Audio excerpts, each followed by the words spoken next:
Welcome everyone. So it is my great pleasure to have you with us for the session number 20. And the title of this session is the Formational Set, an ontological field architecture for researching leadership transformation at the threshold of the mystical. This is the 2026 MSR Research Colloquium, the mystical and research, dwelling at the threshold of knowing. My name is Gaëtan Mourment, and I'm joined by Daniel Ishka, our tech host for this session. Should anything arise technically, please contact Daniel in the chat and he will be very glad to assist. As we enter this session, we invite you to take a moment to settle, perhaps notice your breath, your body, the place from which you are joining. We are meeting online across distance, across time zone, and yet we're gathering in a shared space of inquiry. Take another breath and just be aware of that shared space.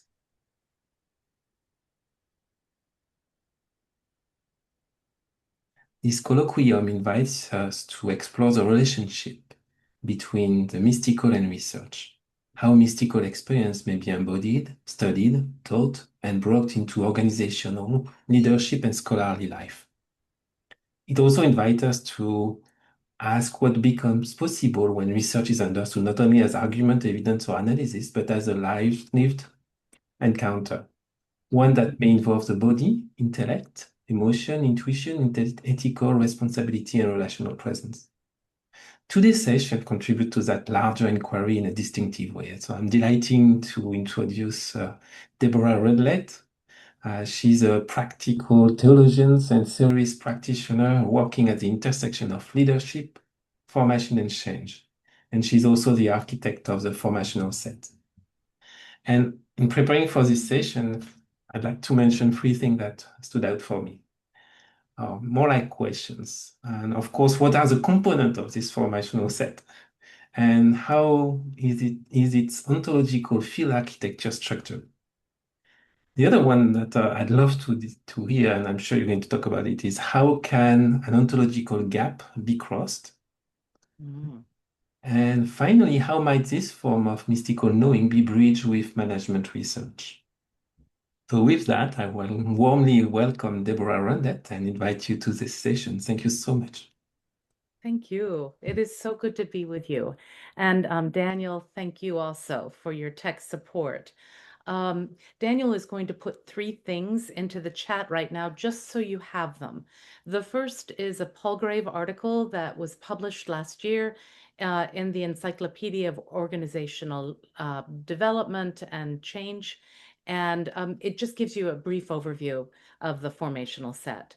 The second is something to take notes with. It'll sort of help you to track through this session if that's helpful to you. And then finally, an image of the movements, the 9 movements of the formational set. It's truly an honor and a privilege to be with you all. And I appreciate the way in which Gaëtan invited us into this space. So as we live more deeply into this sacred space together, I want to invite each of you to think of a moment that changed who you became. Now, some of you may have a moment that comes immediately to mind. Others of you may be thinking, I'm tired. I have been part of this colloquium for the last 24 hours. So you might want to just jot a list down of maybe 10 significant changes that occurred over the course of your journey to this point. And out of that, perhaps one stands out. Or you may find yourself right now at a threshold moment. And in order to embody that, I'm going to invite us all to consider standing in a doorway in the room that we're in. Do not cross over. The formational set begins at the threshold. But I'd like to invite you to stand for a moment. And we're going to live into a brief embodied reflection. As you stand in the doorway, let one foot remain behind the threshold. And perhaps you might lift the other foot ready to cross, if you will, leaning into this threshold moment that we find ourselves in so many of the organizations that we work with and the communities that we work with, and certainly in our global context. Behind you is a way of knowing, leading, and understanding yourself that has brought you to this point in time. It may well be born out of the illuminative path and the mystical path, and we'll talk more about that. Or perhaps you've crossed over into the unitive path. But dwell for a moment and give thanks for that way of knowing, for the gift of it. And then, as you are ready, ahead of you is something that is not yet fully visible. We live in a time when we're being invited to step into emergence, and that which has immediately preceded is not always helpful, even the precious knowledge that we have. Now, I want to invite you not to step yet. If you need to put your foot down next to the other foot, do so, but resist the urge to move forward and simply pause. Notice what arises as you look back to the knowing that has brought you to this point and lean forward into that which is seeking to emerge in and through you. What do you feel? Excitement? Curiosity? Perhaps a little fear? Relief that you are finally almost ready to cross over? Grief at the letting go that's being asked of you? Anticipation for what lies ahead? As I began, I said that the formational set begins here at the threshold, not after the crossing, but at the threshold itself. Now I'm going to invite you to come back and sit down and join me, but hold on to that embodied experience. Because when we look at formation and leading intentional change, what we have come to know is that the whole leader demands the whole person, body, mind, and soul. So I want to say a brief word about thresholds, because the word itself carries within it a story of transformation. Threshing floors throughout the ancient world were charged spaces. They were sites of exposure and winnowing. What had grown together was separated. What was light was blown away. What was weighty remained. And the process was disruptive, even violent at times, and necessary. So also with the formational journey. To cross a threshold is to move from one way of being to another. And it is not primarily behavioral. It is ontological. It is to allow ourselves to step into a new way of being that is not directly associated with the way of being that got us to this point. It changes our way of living and it impacts us at the level of core. Something in us must be shifted, assumptions examined, narratives exposed, identities loosened. What no longer serves the deeper call must be released. And we live in such a time as this that formation and change must go hand in hand. Indeed, what I've said to my doctoral students is that they are opposite sides of the same coin. Now, we know well that anthropologists describe these passages as liminal, coming from the word limen, meaning threshold. And so I think about the work of Arnold van Nepp and Victor Turner on liminality, naming that in-between phase of the rite of passage. So Gaetan, when we talk about crossing the ontological gap, we're standing in that in-between time. The way we were is no longer, but we are not yet the one or the community or the organization that we're becoming. And liminal spaces, as we know, are destabilizing. They suspend familiar coordinates of identity. They disorient roles, expectations, There is no certainty. And we tend to resist them precisely because they feel unstructured and undefined. And yet, across ancient wisdom traditions, thresholds are understood as sacred terrain. They are the places we go, where the ego softens, where imagination awakens, where the old story loosens its grip and a deeper consciousness can emerge. The formational set recognizes threshold work as essential to whole leader and whole organization development. Growth does not occur in uninterrupted ascent. It unfolds through recursive crossings, moments when self and organization and team and community must be re-examined in light of expanded awareness. And so each crossing at each level of the formational set involves both loss and gain. Something falls away. Something more spacious, if allowed, and if held properly, takes root. Crossing thresholds, crossing the ontological gap cannot be rushed. It cannot be engineered. It can only be entered. To lead from a deeper consciousness requires the courage to remain present in the threshing, to allow what is false to be blown away and what is essential to settle. And in this sense, threshold, ontological gap, is not merely a doorway. It is a place of refinement. The gift is that we don't cross alone. Communities, mentors, practices hold the space while grain and chaff are sorted. The community that pulls us together in its healthiest expression is a place where identities can be examined without annihilation and where becoming is supported. So I want you all to take a 2-minute journal. Threshold work is not peripheral to leadership.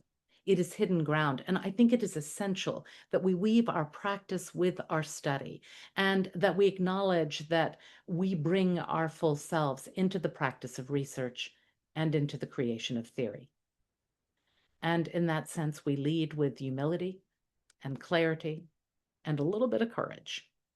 So in your practice, be it research or practitioner or theory, where do the old ways no longer hold? And where do former strategies feel hollow, forced, or misaligned? Where do the old ways, Danielle, perhaps we could put these questions in the chat. Where do the old ways no longer hold?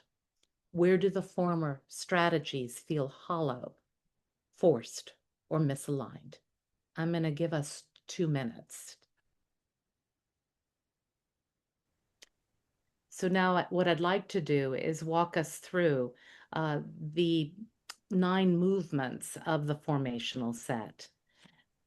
As noted, this work came out of the press of working with leaders to grow up into spiritual maturity as they were called to lead intentional change. And so what you see in this image is a double nautilus that reflects the recursive movement, that this is not a stage movement. This is the journey of actually being transformed degree by degree into a new person and a new community. What we found in our work was that leaders did not fragment because they lacked cognitive, emotional, or relational competencies. They fragmented because their interior architecture was not yet integrated at the level of developmental demand. What was required was not additional technique, but an ontological crossing, a movement that led to a more integrated level of consciousness. And so this is the mature expression that has come from a number of different iterations of it. And we begin with core. We begin with the essence of who we are.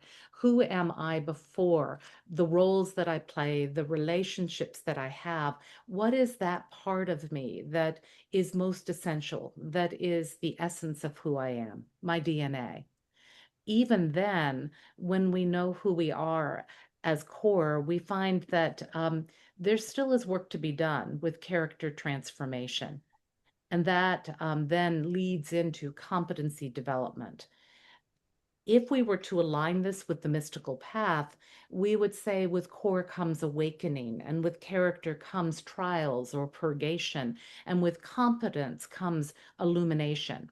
And the challenge is that this is where most leadership development stops, when in fact the very thing we need is the crisis, or what in the mystical path would be called the dark night of the soul, that moves us from an illuminative path, or what Jung would call that first half of life, into the unitive path, where we no longer are functioning out of competencies alone, but we are coming out of our core, out of our character, out of our intellect, into an integration of body, mind, and soul, and more to the point, into a relational integration of our relationship with source, by whatever name or experience we know source to be, and one another, and community. And that leads us to a deepened outer journey of connection and context and community and call. And these are all dynamically activated through this recursive threshold process. By the way, we don't ever stop it if we're really committed to the formational journey. This is a journey that we will make over and over and over again. These have been tied to what we call the 5 T's. With each C, you will have a threshold experience. There will be that tension that comes with the need to let go, the invitation to turn into a new space, a new way of being, a new emergence of becoming that needs tending. And with it, grounds us and puts us into place. So 3 theoretical commitments ground this architecture: ontological primacy, that leadership formation is ontological before it is behavioral. Being precedes strategy. That dissent is generative. So often we feel when we hit those crisis moments that we've done something wrong, when in fact it is absolutely essential to leading adaptive change, that the transformative capacity emerges through the processes of suspension, unknowing, and surrender. So much of this is articulated in the work of Otto Scharmer and the whole Presencing team. So ontological primacy, dissent as generative, and then temporal integration. Identity coherence and vocational clarity arise through the integration of episodic and prospective memory systems. And this draws back into the work of Tolvang, where in fact, our memories actually help lead us into new visions.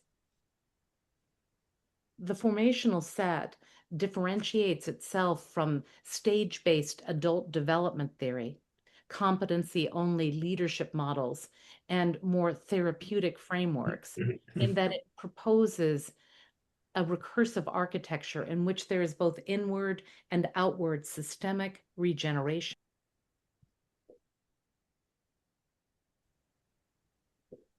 Not sure how I got muted. So with that said, I want to pause and see if there are any questions before we begin to focus on the ontological gap. And since I can't fully see you, if you would just speak.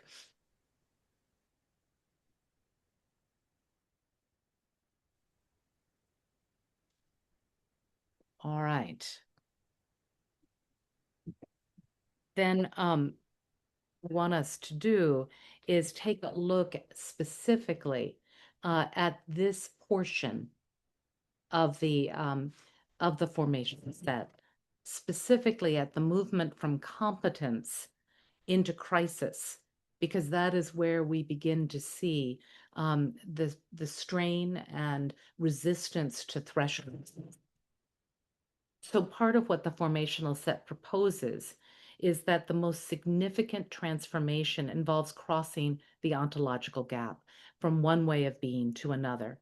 And that the discontinuity between the self organized around ego coherence and the self reorganized around relational participation, belonging, and generativity is at the core of what is needful in terms of leading in these liminal times. And that such crossings might include, so make a checklist for yourself: loss of certainty, collapse of familiar narratives, highlighted vulnerability, surrender of control, experiences of absence or unknowing. All that we did so well out of the strength of our competencies all of a sudden doesn't work anymore. And yet, if we stay with it long enough, we come to experience new forms of connection, an expanded awareness, a deepened sense of movement. Now, there are two really important pieces here that accompany, if you will, the formational set. The first is a movement from binary to ternary consciousness, and the second is, as already referenced, from the illuminative knowing in the mystical path to the unitive path and way of knowing. And so with ternary wisdom, I would commend the work of Gurdjieff and the Law of Three. And Cynthia Bourgeault in particular, I think, has done a very good job of articulating this. Gurdjieff articulated what he called the law of three, that every event arises not from one force or even two forces, but from the interaction of three: an affirming force, a denying force, and a reconciling force. The first initiates, the second resists, and the third actually begins to create a new arising. It doesn't simply resolve the tension, but gives rise to something that is new and generative. And this maps with the formational set at the ontological level, as we find that affirming, denying, and reconciling brings us not to abstract philosophy, but to a generative structure of transformation. As we look at being, how are we at the level of self, to belonging in community, and to becoming? These are not sequential stages, but they're dynamically interpenetrating movements within a living field. And why does this matter? Because we tend in our binary thinking to think either or, and not to live into the invitation that comes with crossing the ontological gap. When we're formed in binary consciousness, we look for clarity through opposition. We tend to think of right and wrong, success and failure, self and other, and even our most sophisticated thinking often remains dualistic. But the mystics are inviting us into a unitive consciousness that moves us into an integration of body, mind, and soul, that moves us into a relationship. And so when we move beyond binary systems, which are, by the way, inherently unstable, we tend to actually then move into a place where we can stand in the unknowing. Whether with the introduction, if you will, of the third force, whether it's a person or a perspective or a presence, it creates the possibility of a dynamic stability and emergence. So ternary relationships do not eliminate the tension. They hold the way in which something genuinely new can arise in our work. And so when we move from this sense of competence and dare to dwell in the crisis, it can tip us into a deepened and profound consciousness that allows for a radically new orientation. And that's where the poetry and the song and the dance and the creative engages both sides of the brain and moves us from the task mode into a default mode that opens up the possibility. Now, I also want to speak about the mystical path, because what I've found again and again is it gets condensed into a threefold path as opposed to a fivefold path. And we end up actually bringing our dualistic thinking into the mystical path, and we think we're crossing the ontological gap, and we're not. The mystical tradition is far too often collapsed into three stages. Again, that awakening, the purgation or trials, and illumination. And as a result, we confuse the trials with the dark night of the soul, and we never make it to that place of union. Awakening initiates us into a new awareness, an opening to source and to our belovedness, to a reality beyond the constructed self. Purgation follows as a necessary clearing where attachment and identities and patterns that cannot be sustained with this awareness begins to loosen. Illumination brings clarity and integration and often a profound sense of coherence. We see more clearly, we think more expansively, we experience alignment. But this is not the end. Most critical, particularly from a consciousness perspective, is the movement behind and beyond illumination into the dark night, where even our clarity must be surrendered. These structures that once held meaning begin to dissolve, and we can no longer rely on insight alone. And this is the threshold of ontological reorganization, the crossing of the ontological gap. And it's only through descent and through surrender and through letting go that union becomes possible, not as a momentary experience, but as a stabilized way of being in which separation gives way to participation. In the ancient Greek, the Koine Greek, it would be called perikoresis, which is loosely translated, the dance. A knowing arises from the relational field. And what appears to be a single path is in fact two distinct levels of engagement with consciousness. The first movement, awakening through illumination, is largely marked by an increasing awareness and differentiation and meaning making, where the second, and this is where we cross, the dark night into union, is marked by surrender, integration, and relational embeddedness. And it's here the connection becomes clear, that we make that movement from binary to ternary consciousness, which allows the second level to unfold. Now, I'm throwing a lot of theology at you, but I also know you're more than up to the task and you've studied it just as I have. I think one more thing I want to say about it, and then we're going to go into some practice. In introducing a third way of knowing, it's not about solving problems. It's about participating in emergence. And in this sense, a ternary consciousness is not simply a cognitive shift. It is the capacity that makes that next level of awareness possible. So, Daniel, I think we can take the image down because folks do have it. And now I'd like to ask us to just take a moment and think about, what are you being asked to surrender now? What identity could not continue unchanged in a threshold crossing for you? And so think, actually, let's put this in the past and think about a crossing we've already made. As you've made this crossing before, what was being surrendered?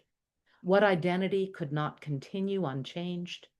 What deeper awareness emerged? I will put this in the chat. I'm going to give us a 2-minute journal. And then, Daniel, I think let's go back in, but just for 3 minutes, into breakout rooms. Thank you for all the participants for joining in this session. That's wonderful. We're grateful for your attention, your curiosity, your presence, and what you brought in the space. And of course, thank you, Debbie, for all this. The next session in the program, we have the MSR Promising Dissertation Award nominee with Judy Neal. That would be followed by Reimagining the University in the Age of AI, Communal Wisdom and Higher Consciousness with Bruce Hibert and Anil Maheshwari. And the third one coming up is Researching the Mystical, Spiritual Research and Evaluation Criteria with our colloquium leader, Tianyun Yu, and Chris Laszlo. So we hope that you're going to continue to travel with us, continue to go through the threshold during the end of this 36-hour gathering, and we're going to move people in the waiting room and then we're going to set up for the next session. So thank you all for your presence. Thank you for holding the space. And thank you for bringing us to this beautiful threshold, Debbie. I really enjoyed that session. It's wonderful. Thank you all.